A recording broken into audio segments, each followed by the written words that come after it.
आज हम पढ़ेंगे सीटेट का 2016 का सीडीपी का सेक्शन जो पेपर 21 फरवरी 2016 का हुआ था। देखते हैं पहला क्वेश्चन। अपने चिंतन में अवधारणात्मक परिवर्तन लाने हेतु शिक्षार्थियों को सक्षम बनाने के लिए शिक्षिका को पहला ऑप्शन उन बच्चों को पुरस्कार देना चाहिए जिन्होंने अपने चिंतन में परिवर्तन किया है। दूसरा ऑप्शन बच्चों को स्वयं चिंतन करने के लिए हतोत्साहित करना चाहिए कि वे शिक्षिका को सुने और उसका अनुपालन करें। तीसरा ऑप्शन व्याख्यान के रूप में व्याख्या प्रस्तुत करनी चाहिए। चौथा ऑप्शन स्पष्ट और आश्वस्त करने वाली व्याख्या देनी चाहिए तथा शिक्षार्थियों के साथ चर्चा करनी चाहिए। तो इसका क्या आंसर होगा? देखिए, सबसे पहले इसमें निगेटिव को हटा लेते हैं। उन बच्चों को पुरस्कार देना चाहिए जिन्होंने, बिल्कुल नहीं। बच्चों को स्वयं चिंतन के लिए हतोत्साहित नहीं, उत्साहित करना चाहिए, तो ये भी गलत है। व्याख्यान के रूप में व्याख्या प्रस्तुत करनी चाहिए, ये भी गलत बात है। स्पष्ट और आश्वस्त करने वाली व्याख्या देनी चाहिए तथा शिक्षार्थियों के साथ चर्चा करनी चाहिए। ठीक है, शिक्षार्थियों के साथ जब आप चर्चा करेंगे तो बच्चे इन्वॉल्व होंगे तो अच्छे तरीके से समझ पाएंगे, उनकी धारणा बन पाएगी अच्छे से, उस विषय पे कॉन्सेप्ट को अच्छे से समझ पाएंगे। ठीक है, इसका एक्सप्लेनेशन देख लीजिए।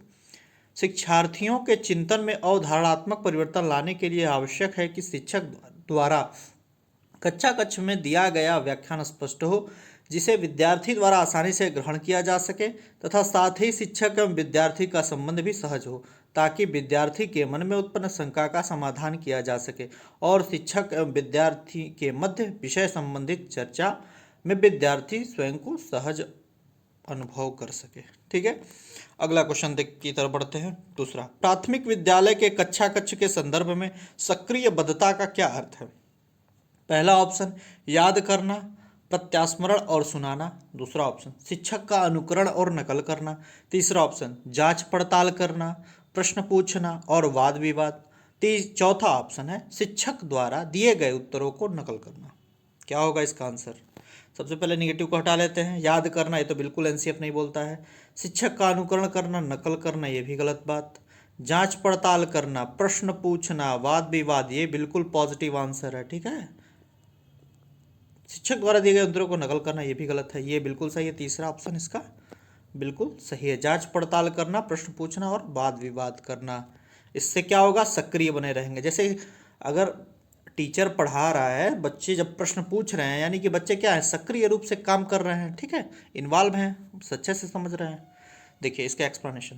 प्राथमिक विद्यालय के कक्षा के संदर्भ में सक्रियबद्धता का अर्थ है कि शिक्षक द्वारा किए गए कार्यों में क्रमबद्धता हो, जिससे कार्यों की तारतम्यता बनी रहती है तथा अधिकम कार्य सुगमता पूर्वक होता रहे। सक्रियबद्धता का क्रम है जांच पड़ताल करना, प्रश्न पूछना और वाद विवाद। ठीक है, अगले क्वेश्चन की तरफ चलते हैं। बच्चे तब सर्वाधिक सृजनशील होते हैं जब वे किसी गतिविधि में भाग लेते हैं। पहला ऑप्शन शिक्षक की डांट से बचने के लिए। दूसरा ऑप्शन दूसरों के सामने अच्छा करने के दबाव में आकर। तीसरा ऑप्शन अपनी रुचि के लिए। चौथा ऑप्शन पुरस्कार के लिए। तो क्या होगा इसका आंसर? सबसे पहले इसमें निगेटिव को हटा लेते हैं। शिक्षक की डांट से बचने के लिए, बिल्कुल गलत।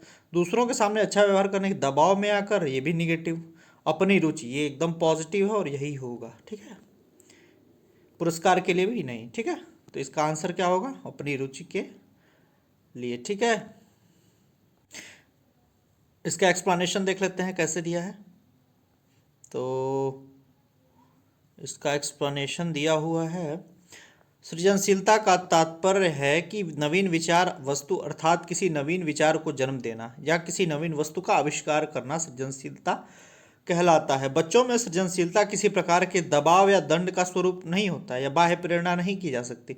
सृजनशीलता है जो व्यक्तिगत रुचि से, जो स्वयं की रुचि होती है, उससे उत्पन्न होती है। अतः बच्चे सर्वाधिक सृजनशील होंगे जब वे अपनी रुचि से किसी गतिविधि में भाग लेंगे। ठीक है, चौथा क्वेश्चन को देखते हैं। भारत में अधिकांश कक्षाएं बहुभाषी होती हैं और इसे शिक्षक द्वारा स्पेस के रूप में देखा जाना चाहिए। पहला ऑप्शन परेशानी, दूसरा ऑप्शन बाधा समस्या, तीसरा ऑप्शन संसाधन, चौथा ऑप्शन बाधा।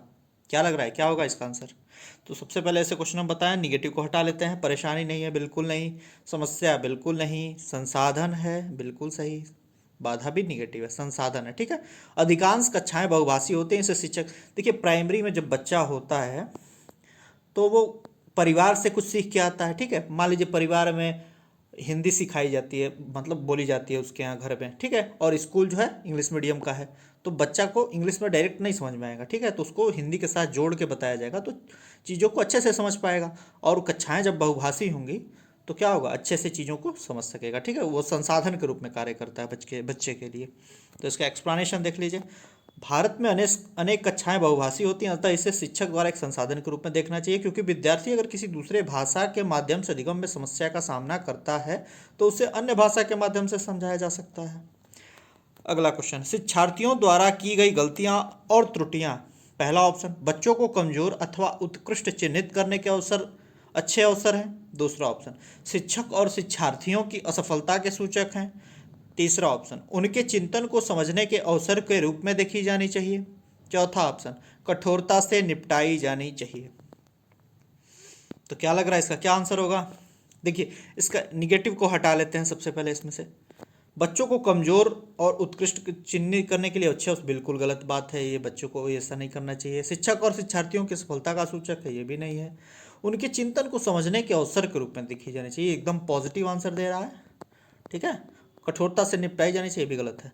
तो सी ऑप्शन जो है एकदम पॉजिटिव और सही है, उनके चिंतन को समझने के अवसर के रूप में देखी जानी चाहिए, ठीक है। इसका एक्सप्लेनेशन देख लीजिए।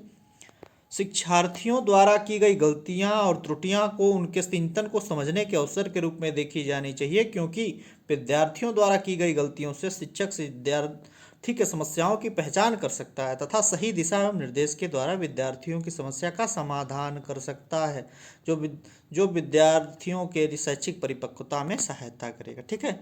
अब बच्चा कोई गलती करेगा, मान लीजिए बच्चा वो जैसे क को वो लिख रहा है, इतना ही लिख रहा है, तो बच्चा गलती किया तो टीचर उसको समझाएगा कि नहीं ये क है और ये व है, ठीक है, तो वो समझ जाएगा, उसकी त्रुटियों को देख के टीचर उसको गाइड करेगा, ठीक है, तो अच्छे से समझ जाएगा तो उसको समाधान कर सकता है, शैक्षिक परिपक्वता में सहायता प्रदान कर सकता है, ठीक है। अगला देखते हैं।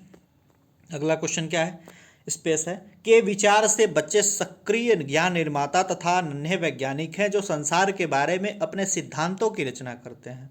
पहला ऑप्शन है स्किनर, दूसरा ऑप्शन है पावलाव, तीसरा ऑप्शन है युंग, चौथा ऑप्शन है पियाजे। देखिए, ये क्वेश्चन प्रीवियस में पढ़ा चुके हैं हम, देख लीजिएगा, ये इजी क्वेश्चन है। ये पावलाव है, सॉरी पियाजे है, ठीक है, ये पियाजे है। पियाजे ने बताया है कि जो बच्चे जो हैं क्या होते हैं, नन्हे वैज्ञानिक होते हैं और वे अपने सिद्धांतों की रचना स्वयं करते हैं, ठीक है, ये पहले भी हम लोग पढ़ चुके हैं। इसका एक्सप्लेनेशन देख लीजिए। जीन पियाजे प्रथम वैज्ञानिक थे जिसने व्यक्ति को जन्म से क्रियाशील तथा सूचना प्रक्रमणित प्रचारित करने वाला प्राणी स्वीकार किया, ठीक है। जीन पियाजे के अनुसार बच्चे सक्रिय ज्ञान निर्माता होते हैं तथा नन्हे वैज्ञानिक है जो संसार के बारे में अपने सिद्धांतों की रचना करते हैं। 7वें क्वेश्चन पे अब चलते हैं। बाल केंद्रित शिक्षा शास्त्र का अर्थ है, पहला ऑप्शन बच्चों को नैतिक शिक्षा देना, दूसरा ऑप्शन बच्चों को शिक्षक का अनुगमन और अनुकरण करने के लिए कहना, तीसरा ऑप्शन बच्चों की अभिव्यक्ति और उनकी सक्रिय भागीदारी को महत्व देना, चौथा ऑप्शन बच्चों को पूर्ण रूप से स्वतंत्रता देना। क्या लग रहा है, बाल केंद्रित शिक्षा? देखिए, बाल केंद्रित शिक्षा क्या है, इस समय बाल केंद्रित शिक्षा चल रही है, ठीक है, तो इसमें निगेटिव को पहले हटा लेते हैं। बच्चों को नैतिक शिक्षा, बिल्कुल नहीं, केवल नैतिक शिक्षा देने से बाल केंद्रित शिक्षा नहीं हो जाएगी। बच्चों को शिक्षक का अनुगमन और अनुकरण नकल मारने के लिए नहीं, बिल्कुल नहीं। बच्चों की अभिव्यक्ति और उनकी सक्रिय भागीदारी, ये बिल्कुल, जब बच्चे भागीदार होंगे, उस चीज़ों को खुद स्वयं करके सीखेंगे, तो ये ज़्यादा इंपॉर्टेंट है, यही बाल केंद्रित शिक्षा कहती है। बच्चों को पूर्ण रूप से स्वतंत्रता देना, ये भी गलत बात है, पूर्ण रूप से स्वतंत्र भी नहीं होने चाहिए। बाल केंद्रित शिक्षा शास्त्र का तात्पर्य है कि कक्षा का वातावरण, विषय का चुनाव तथा पाठ्यक्रम छात्रों के अनुकूल हो ताकि विद्यार्थी उसे आसानी से आत्मसात कर सके तथा विद्यार्थी शिक्षक एवं कक्षा के साथ सहजता का अनुभव करें ताकि कक्षा कक्ष की गतिविधियों में रुचिपूर्वक भाग ले तथा अपनी अभिव्यक्ति को वर्णित कर सके, ठीक है।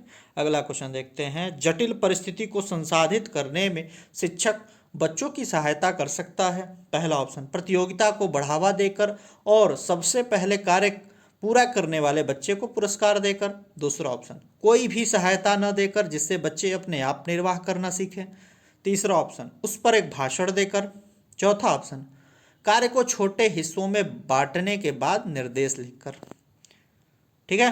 जटिल परिस्थिति जो है ये प्रीवियस ईयर में एक बार आ चुका है। जटिल परिस्थिति जो होती है उसको बच्चे कैसे सीखते हैं? प्रतियोगिता को बढ़ावा देकर, बिल्कुल गलत बात है। पुरस्कार देकर प्रतियोगिता को नहीं बढ़ाना है। कोई भी सहायता ना देकर, बिल्कुल नहीं। शिक्षा का काम सहायता देना तो है ही। उस पर एक भाषण देकर, भाषण देने से काम चल जाएगा? बिल्कुल नहीं।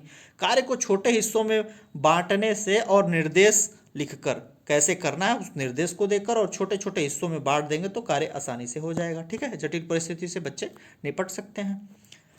देखिए एक्सप्लेनेशन। विद्यार्थियों के सामने जटिल परिस्थितियां या समस्या उत्पन्न हो जाने पर शिक्षक उनका मार्गदर्शन करता है तथा समस्या समाधान करने में विद्यार्थियों की सहायता करता है। शिक्षक द्वारा समस्या समाधान में छात्रों को कार्यों के छोटे छोटे हिस्सों में बांटने का निर्देश दे सकता है, क्योंकि छात्र उन छोटे छोटे कार्यों को आसानी से कर सकते हैं और कार्य जो है अंततः पूर्ण हो जाएगा।